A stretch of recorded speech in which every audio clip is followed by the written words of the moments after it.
जय हिंद। आज के वीडियो में विश्लेषण करेंगे भारत के चौथे राष्ट्रपति वराहगिरि वेंकट गिरी, जिन्हें वीवी गिरी कहा जाता है, उनका जीवन परिचय। तो आज का विश्लेषण शुरू करते हैं। वीवी गिरी का जन्म 10 अगस्त 1894 को मद्रास प्रेसिडेंसी के ब्रह्मपुर में हुआ, जो अब ओडिशा राज्य का एक हिस्सा है। उनके पिता का नाम श्री जोगी पंतुर था, जो पेशे से वकील थे। वीवी गिरी ने प्रारंभिक शिक्षा ब्रह्मपुर से ही प्राप्त की। 1913 में कानून का अध्ययन करने के लिए वो डबलिन यूनिवर्सिटी चले गए, परंतु आयरिश नेशनल मूवमेंट में शामिल होने की वजह से 1916 में आयरलैंड में वीवी गिरी को निष्कासित कर दिया, यानी कि उन्हें वहां से वापस भेज दिया गया और भारत वापस आकर उन्होंने मद्रास में वकालत की प्रैक्टिस शुरू कर दी। भारत लौटने के बाद वह श्रम आंदोलन से जुड़े और साथ में कांग्रेस से भी जुड़ गए। उन्होंने मद्रास और नागपुर का रेलवे मजदूर ट्रेड यूनियन गठित किया, जो आगे चलकर आखिर भारतीय रेल कर्मचारी संघ के नाम से जाना जाने लगा। यानी रेलवे की उन्होंने बहुत मदद की। उन्होंने जिनेवा में 1927 में हुई अंतरराष्ट्रीय मजदूर कॉन्फ्रेंस में मजदूरों के तरफ से हिस्सा लिया। आगे 1937 से 1939 और 1946 से 1947 के बीच वो मद्रास सरकार में श्रम, उद्योग, सहकारिता और वाणिज्य विभागों के मंत्री रहे।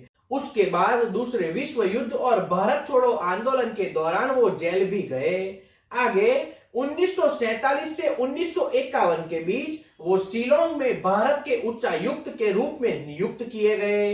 फिर 1952 के भारत के पहले आम चुनाव में सांसद चुने गए और कांग्रेस पार्टी की सरकार में वो पहले श्रम मंत्री बनाए गए।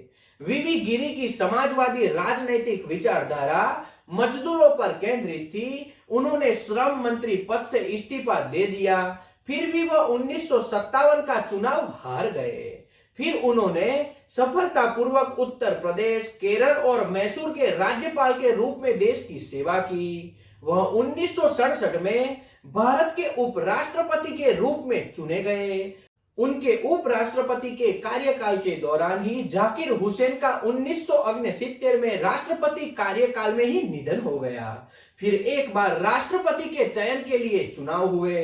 राष्ट्रपति के चुनाव और चुनाव परिणाम के मध्य में कुछ दिनों के लिए भारत के तत्कालीन मुख्य न्यायमूर्ति मोहम्मद हिदायतुल्लाह कार्यवाहक राष्ट्रपति बने रहे, क्योंकि यह पद खाली नहीं रख सकते। कांग्रेस पार्टी ने राष्ट्रपति उम्मीदवार के लिए नीलिमा संदीप रेड्डी को नामांकित किया और वीवी गिरी ने निर्दलीय उम्मीदवार के तौर पर राष्ट्रपति का चुनाव लड़ा। भारतीय इतिहास में पहली बार वीवी गिरी कांग्रेस उम्मीदवार को हराकर राष्ट्रपति के रूप में चुने गए। 24 अगस्त 1969 से 24 अगस्त 1974 तक अपना राष्ट्रपति का 5 साल का कार्यकाल उन्होंने समाप्त किया और आगे उन्होंने शांतिपूर्ण जीवन बिताया। फिर 23 जून 1980 को 85 वर्ष की आयु में उनका निधन हुआ और इस तरह से वराहगिरि वेंकट गिरी जी ने अपना पूरा जीवन भारत के लिए समर्पित किया।